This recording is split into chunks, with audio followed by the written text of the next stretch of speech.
Ketemu lagi ya dengan Ustazah dalam pelajaran fisika. Pastinya fisika ini adalah pelajaran yang seru banget.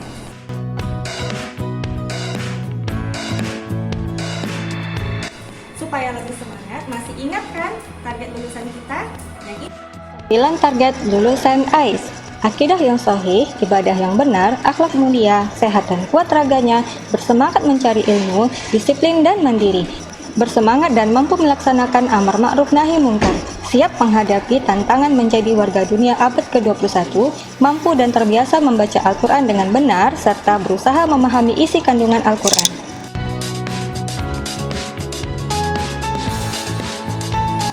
masih ingat nggak 3 core value kita, yaitu Rabbani, amanah, beragam. Semoga ingat ya.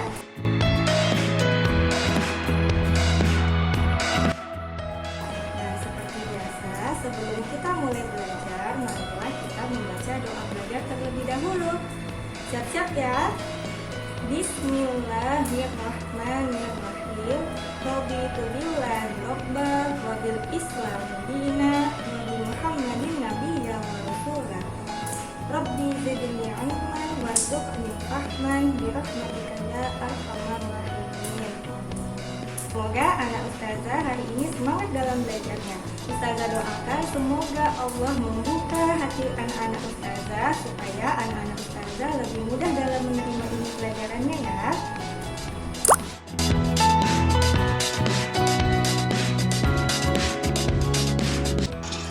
Pada kelas 10 lalu, Ananda sudah belajar ya tentang hukum 2 Newton. Sekarang, di dalam gerak rotasi, Ananda juga akan belajar hukum Newton. Jadi, kita flashback dulu ya mengenai hukum 2 Newton pada gerak lurus. Ananda sudah mengetahui bahwa jika kita mendorong sebuah benda, maka berlaku persamaan F sama dengan M dikalikan dengan A, di mana F itu adalah gaya yang kita kerjakan ketika mendorong benda yang besarnya itu setara dengan massa bendanya dikalikan dengan percepatan gerak benda setelah kita dorong. Ananda, hukum 2 Newton ini juga terjadi loh pada gerak rotasi. Mari kita lihat pada kasus gerak rotasi. Ketika Ananda mengayuh sebuah sepeda, maka sesungguhnya Ananda sedang melakukan sebuah gaya. Gaya itu menyebabkan torsi pada roda-roda sepeda kita. Bahkan torsi itu juga terjadi pada pedal sepeda kita. Ketika kita mengayuh sepeda ini, maka berlaku persamaan torsi sama dengan momen inersia dikalikan dengan percepatan sudut. Lalu di mana gaya yang kita kerjakan terhadap sepeda ini? Gaya yang kita kerjakan itu adalah gaya yang kita berikan pada pedal sepeda kita. Jadi sesungguhnya kita memberikan gaya pada pedal sepeda yang berjarak R dari pusat rotasinya, sehingga menyebabkan roda terdorong ke arah depan. Itu tandanya kita sudah memberikan gaya supaya benda ini berpindah atau sepeda kita itu maju ke depan. Agar Ananda memahami analogi antara hukum 2 Newton pada gerak lurus dan hukum 2 Newton pada gerak rotasi, mari kita perhatikan penjelasan berikut. Analogi hukum 2 Newton pada gerak rotasi. Nah, pada gerak translasi kita sudah mengetahui ya bahwa gaya yang kita kerjakan itu sebanding dengan massa dikalikan percepatan. Sedangkan pada gerak rotasi, gaya yang kita kerjakan itu torsinya sebanding dengan momen inersia dikalikan dengan kecepatan sudutnya. Untuk memahaminya, mari lihat ilustrasi berikut ya. Pada gerak translasi, gayanya adalah F. Pada gerak rotasi, gayanya adalah torsi. Pada gerak translasi, kita mengetahui bahwa ada massa. Sedangkan pada gerak rotasi, massanya itu adalah momen inersia. Pada gerak translasi kita mengenal percepatan, sedangkan pada gerak rotasi berlaku percepatan sudut. Jadi, sebenarnya persamaan ini mirip ya, gaya pada gerak translasi itu adalah torsi pada gerak rotasi. Massa pada gerak translasi, sedangkan pada gerak rotasi adalah momen inersia. Dan percepatan pada gerak translasi itu adalah percepatan sudut pada gerak rotasi. Jadi pola persamaannya masih sama ya.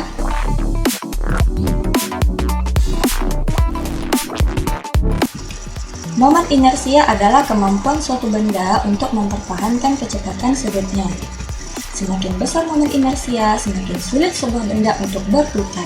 Semakin besar momen inersianya, maka semakin sulit suatu benda untuk mempercepat atau memperlambat putarannya. Momen inersia ini secara matematis dapat dituliskan sebagai I sama dengan K dikalikan dengan M, R dikuadratkan.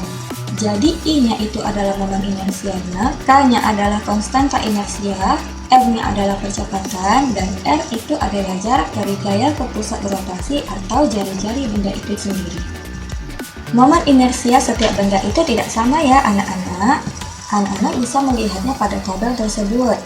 Jadi bisa dilihat di sana untuk batang silinder, lalu batang silinder yang porosnya di ujung, pelat, silinder berongga, silinder kejal, bahkan bola, itu momen inersianya berbeda. Tergantung di mana letak sumbu rotasinya. Waktu itu kita sudah belajar ya apa pengaruh sumbu rotasi terhadap bentuk rotasi benda. Nah, ternyata sumbu rotasi ini juga mempengaruhi besar momen inersia dari benda itu sendiri. Agar Ananda lebih mengerti tentang apa itu momen inersia, perhatikan dua benda ini ya. Ada sebuah cincin yang porosnya diletakkan di tengah-tengah, lalu ada sebuah kelereng yang porosnya juga diletakkan di tengahnya. Ananda sudah tahu ya bahwa kelereng ini adalah benda padat, berarti kelereng ini tergolong sebagai bola pecel. Cincin ini momen inersianya adalah I sama dengan mr kuadrat. Sedangkan kelereng momen inersianya adalah 2/5 mr kuadrat. Jika jari-jari cincin dan kelereng ini sama, mereka kita adukan untuk perlombaan, menurut Ananda manakah yang akan menang? Secara teori, yang akan menang itu adalah kelereng. Kenapa kelereng yang menang? Karena momen inersia kelereng lebih kecil daripada momen inersia cincin. Jadi, jikalau momen inersia suatu benda itu semakin besar, maka gerak rotasi benda itu juga akan semakin lambat atau semakin sulit untuk berotasi. Sehingga benda yang momen inersianya lebih kecil akan lebih mudah untuk bergerak menyeluruhi bidang miring atau berotasi di jalanan. Tidak percaya? Mari kita lakukan percobaan berikut, diperhatikan ya.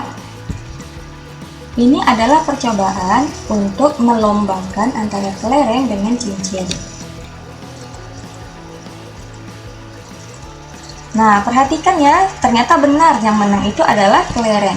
Ini adalah cincin dan ini adalah kelereng. Setelah dilombakan, maka kelereng lebih dulu sampai ke bawah daripada cincin.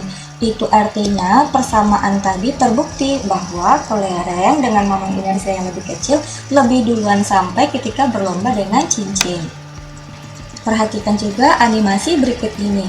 Yang merah itu adalah bola berongga, kuning bola kejal, hijau silinder berongga, dan biru adalah silinder kejal. Ternyata yang duluan sampai ke bawah di kaki bidang miring itu adalah bola kejal, lalu diikuti oleh silinder kejal, lalu diikuti oleh bola berongga, dan yang paling lambat itu adalah silinder berongga. Kenapa ya bisa seperti itu? Sama dengan penjelasan yang pertama tadi ketika cincin dan kelereng berlomba. Kita perhatikan gambar ini. Gambar pertama tadi adalah bola berongga yang momen inersianya 2/3 mr kuadrat. Gambar kedua adalah bola kejal yang momen inersianya 2/5 mr kuadrat. Gambar ketiga adalah silinder berongga yang momen inersianya adalah mr kuadrat. Sedangkan yang terakhir adalah silinder kejal yang momen inersianya setengah mr kuadrat. Jika kita meninjau dari momen inersia keempat benda ini, sebenarnya kita sudah bisa menebak benda mana yang akan duluan sampai ke kaki bidang miring. Jadi, mari kita abaikan massa dan jari-jari dari keempat benda ini. Kita fokuskan kepada konstanta inersia yang ada pada masing-masing benda. Bola berongga itu momen inersianya akan menjadi 0,67, bola kejal momen inersianya 0,4, silinder berongga momen inersianya 1, dan silinder kejal itu momen inersianya 0,5. Jadi dari sini sebenarnya sudah bisa ya tertebak momen inersia yang paling kecil akan duluan sampai ke kaki bidang miring dan momen inersia yang paling besar akan paling terakhir untuk sampai di kaki bidang miring. Jadi Animasi yang tadi terbukti benar ya bahwa bola pejal itu duluan sampai karena momen inersianya paling kecil, diikuti oleh silinder pejal, kemudian bola berongga, dan yang paling terakhir adalah silinder berongga karena I-nya paling besar.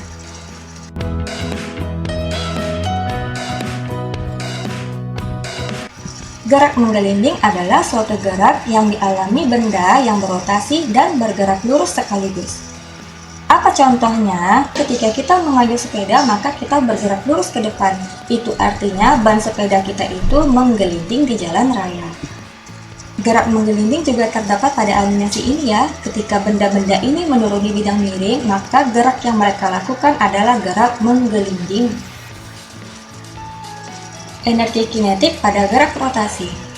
Ananda sudah tahu ya bahwa benda yang bergerak lurus memiliki energi kinetik.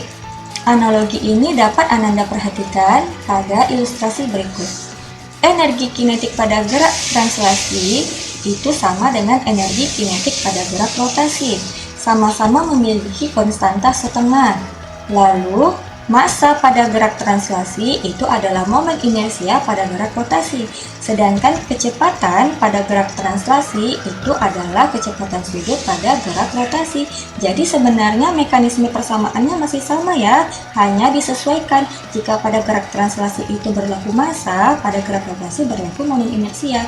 Jika pada gerak translasi itu berlaku kecepatan, maka pada gerak rotasi berlaku kecepatan sudut.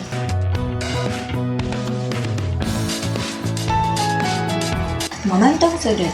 Jika pada gerak translasi berlaku momentum, maka pada gerak rotasi berlaku momentum sudut. Persamaannya secara matematis dituliskan sebagai L sama dengan I dikalikan dengan omega. L itu adalah momentum sudutnya, I adalah momen inersia bendanya, dan omega itu adalah kecepatan sudut bendanya. Jika pada gerak translasi berlaku hukum kekekalan momentum, maka pada gerak rotasi berlaku hukum kekekalan momentum sudut. Dapat juga dituliskan seperti ini ya. Momentum sudut awal sama dengan momentum sudut akhir. Contoh hukum kekekalan momentum ini terdapat pada animasi berikut ya.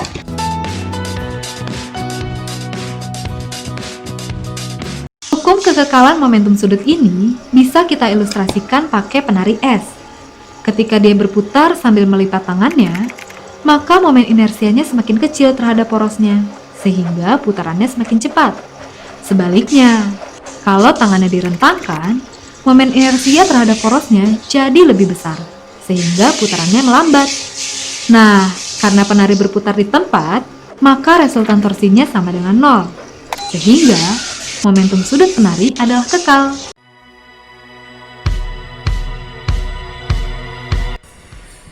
Itu dia ya materi kita pada pagi ini. Semoga anak-anak ustazah semuanya mengerti ya. Nah, anak ustazah kalau misalnya tidak mengerti, silahkan hubungi ustazah di nomor WA ya. Jangan malu untuk bertanya. Cukup sekian dulu materi kita pada pagi hari ini. Kita tutup dengan lafaz hamdalah, alhamdulillahirabbil alamin, dan doa kifaratul majelis, subhanakallahumma wa bihamdika, asyhadu an la ilaha illa anta, astaghfiruka wa atubu ilaik. Sampai berjumpa minggu depan.